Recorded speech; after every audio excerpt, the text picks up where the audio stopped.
बहुत बहुत शुक्रिया कि शॉर्ट नोटिस में आपने तशरीफ़ लाया यहाँ।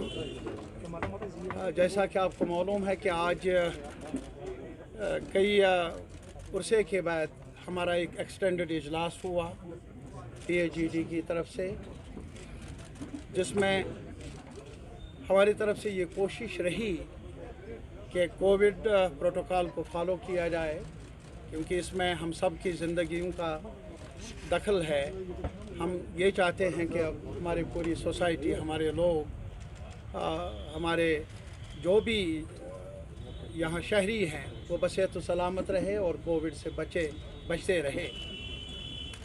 फिर भी सरकार की तरफ से, एडमिनिस्ट्रेशन की तरफ से कई रुकावटें रही और रुकावटों के साथ साथ अफवाहें भी फैलाई गई और कोशिश ये हुई कि छोटी सी मीटिंग भी शायद बर्दाश्त नहीं है मौजूदा इंतज़ामिया को। न मालूम क्यों क्या हम जो कहने वाले हैं या जो कुछ आज तक हम कहते आए हैं वो कुछ और नहीं, वही हम मांग रहे हैं जो आईनी पोजीशन हासिल रही जम्मू कश्मीर लद्दाख को 4 अगस्त 2019 तक उसको बहाल किया जाए। और ये आईनी हक है हमारा। ये इसकी तावील कौन कैसे करे, इसको कौमी दुश्मनी का निकाब कोई पहनाए, इसके साथ जो मुंसलिक का हमारे कदावर शख्सियात हैं, लीडर हैं, उनको तंग करने की कोशिश करते रहें, स्लैंडरस कैंपेन्स जारी रहे। शायद आज तक हुआ नहीं ऐसा क्या आवाम की आवाज़ को रोका गया, आवाम की आवाज़ को आगे बढ़ने में रुकावटें। यस, वो ऐसा हो सकता है, लेकिन रुकावटों को बरकरार रखना हमेशा के लिए वो नामुमकिन है तारीख़ी तौर पर। आज भी हमारा जहाँ तक जम्मू कश्मीर का ताल्लुक़ है और मीडिया पर्सन मुख्तलिफ़ शेड्स के साथ ताल्लुक़ रखने वाले जानते हैं कि जम्मू कश्मीर में साइलेंस को नॉर्मलसी से ताबीर किया जाता रहा है और आज भी खामोश रहे कब्रिस्तान की तरह कश्मीर, जम्मू, लद्दाख और गाँवों में, शहर में कोई बात न करे, सर उठाकर ना चले, वो मंजूर नहीं है मौजूदा सरकार को, मौजूदा क़यादत को, मौजूदा लीडरशिप को। जहाँ तक PAGD का ताल्लुक़ है, हमारा वजूद 4 अगस्त को तब ये हुआ मुमकिन जब एक कोशिश शुरू हुई थी आईन को मसक करने की, आईन को तोड़ने की, उन आईनी पोजीशन को हटाने की जो हमें मिले हैं एक लंबी जद्दोजहद के बाद, खैरात में नहीं, जो कॉन्स्टिट्यूएंट असम्बली ऑफ इंडिया ने जिनकी तौसीक भी की। आज इतना ही नहीं बल्कि आपकी वसातत से हम पूरे मुल्क के आवाम से, सिविल सोसाइटी से, मीडिया से, पॉलिटिकल पार्टीज से, हर सब के लोगों से यह अपील करना चाहते हैं, हम हक मांगते हैं, हम जीना चाहते हैं बाकी लोगों की तरह सर उठाकर। हम बेइज्जती की ज़िंदगी नहीं चाहते और मौजूदा सरकार ने यह तहिया किया है कि हमें बेइज्जत किया जाए। हमारी बेइज्जती को वो अपनी शान समझते हैं जो हमें मंजूर नहीं। आज इसी वजह से हम जमा हुए ये पैगाम देने के लिए अपने वतन को, अपने वतन के अवाम को, कि जहाँ तक PAGD का ताल्लुक़ है हम अलग अलग इकाइयों में हैं, ज़रूर हमें अलग अलग दस्तूर भी है, लेकिन जहाँ तक ये इस प्लेटफार्म का ताल्लुक़ है, हमने ये अहद किया है, वादा किया है, वादा बंद है हम सारे इकाइयाँ, क्या हम इस सफ़र पर आगे बढ़ते रहेंगे और हक मांगते रहें, वो हक जो जिसकी ज़मानत आईन में मिली है। इसके अलावा हमने एक रेजोल्यूशन अडॉप्ट किया, उसकी कापियाँ हम आपको भेज देंगे। रेजोल्यूशन में फिर यही इरादा कि कॉन्स्टिट्यूशनल पोजीशन जो 4 अगस्त को हमें मिली थी, मौजूद थी, जम्मू कश्मीर और लद्दाख को उसे रेस्टोर किया जाए। आर्टिकल 370, 35A, मुकम्मल स्टेटहुड, ये हमारी आईनी पोजीशन रही है और जम्मू कश्मीर का कॉन्स्टिट्यूशन, जम्मू कश्मीर का आइन जिसे गैर आइनी तौर पर ख़त्म किया गया, उसे बहाल किया जाए। ये हमारी बुनियादी मांग है, बुनियादी एजेंडा है। इसके साथ ही जो ज़मीन के बारे में कानून बनाया गया, जो डोमिसाइल लॉ बनाया गया, और इसके अलावा जो दावा किया जाता रहा कि हम यहाँ इन्वेस्टमेंट का, डेवलपमेंट का, नौकरियों का, ये सब जो चर्चा किया जा रहा है, हमारे आवाम के सामने है कितना झूठ है और कितना सच है।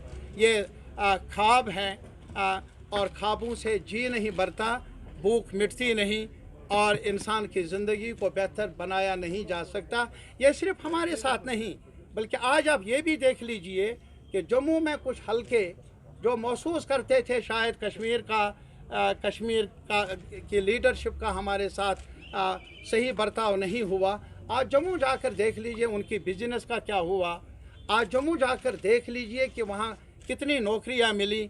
आज जम्मू जाकर देख लीजिए कि उनके जो ज़मीन पर हुकूक जो उन्होंने लड़ाई के ज़रिए हासिल किए, उनका क्या हुआ। और सबसे बढ़कर जो दरबार मुँह एक वसीला था, कंट्रैक्ट था, ताल्लुक़ था, उसका क्या बना, जिसका नतीजा ये होगा आने वाले वक्त में जो जम्मू की बिज़नेस है वो भी मुतासिर होगी। वो दुकानदार से लेकर एक बड़े बिजनेसमैन तक उसकी बिज़नेस को, उसकी आमदनी पर आंच आएगी। ये मामलात हैं। और इसके अलावा जो हमने रेजोल्यूशन में नोट किया, अगर आप स्टेट कैडर को देख लेंगे, सेंट्रल कैडर को देख लेंगे, बड़े अफसरों की आज आप पूरा नक्शा देख लेंगे, सेक्रेटरीट पर जाइए और देख लीजिए जो कलीदी ओहदे हैं वो किन के पास हैं। आज ये देख लीजिए कि जो आपके पास डिप्टी कमिश्नर्स हैं और पुलिस के महकमे में लोग हैं, जो बाकी महकमाजात हैं, कश्मीरी जम्मू के, कश्मीर के, लद्दाख के लोग कहाँ जाए। इनके साथ इतना भेदभाव किया जाए कि अब उनको अपनी जगह भी ना मिले। जलील करने की बात है।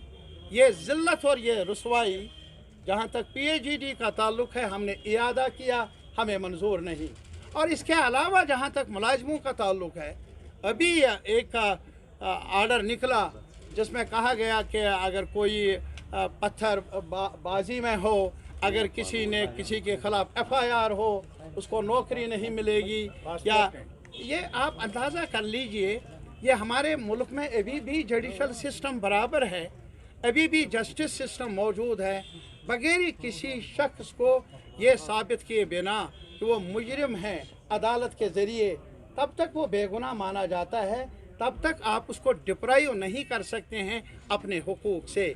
तो इसी वजह से हमने बार बार कहा, अभी प्राइम मिनिस्टर ऑफ इंडिया की बुलाई हुई मीटिंग में हम गए, हमने वहाँ कहा कि कॉन्फिडेंस बिल्डिंग मेजर्स लिए जाए। हमने ये कहा कि जेलों में अब जगह नहीं है कहीं, ना रियासत में न रियासत से बाहर, बुज़ुर्ग, बूढ़े, बीमार, छोटे बच्चे, जवान बने हुए हैं जेल। और उन्होंने उस वक्त कहा कि हम रिव्यू कर लेंगे, जायज़ा लेंगे। ये हमें बताए जब से वो मीटिंग हुई आज तक कितने लोगों को रहा किया गया, ये हमें बताया जाए। और अभी एक आला ओहदे पर काम करने वाले बड़े मुंतजिम ने कहा यहाँ कोई सियासी कैदी बंद नहीं है। मैं हैरान हूँ, अभी भी रानावारी का एक जवान गिरफ्तार था उधर गुजरात की जेल में, 10 साल के बाद रहा हुआ और अदालत ने साबित किया कि वो बेगुनाह था। इसी के अलावा लाल बाजार के एक जवान को कितने सालों के बाद रहा किया गया। रामबन आप ये बताइए कितने लोग हैं, क्या उनको 10 साल 11 साल इंतज़ार करना है, जिनके खिलाफ आपने रेड किए, CBI का रेड, NIA का रेड, बाकी रेड, जिनको ये इल्ज़ाम, दूसरा इल्ज़ाम, और बल्कि आज ये एक मुहिम चलाई जा रही है हर सतह पर यहाँ के पॉलिटिकल क़यादत को, पॉलिटिकल कारकुन को मसक करने की, जैसे कि यहाँ सिर्फ चोरों के बगैर और कुछ नहीं। ये एक ज़िल्लत आमेज़ रवैया PAGD का इरादा है, हमें मंजूर नहीं। हम ये मुकदमा हिंदुस्तान के मुल्क के जनता के सामने भी रखेंगे। आपकी वसातत से हम civil society, media personality, media houses, media में काम करने वाले कारकुनों اور اس کے علاوہ پارلیمنٹ آف انڈیا سے اپیل کرنا چاہتے ہیں کہ جموں کشمیر کے عوام کو بے عزت کیا جا رہا ہے، اس پر روک لگنی چاہیے. اس کے نتائج بہتر نہیں ہوگے بلکہ مضر رہیں گے ملک کے لیے بھی اور جموں کشمیر کے عوام کے لیے بھی.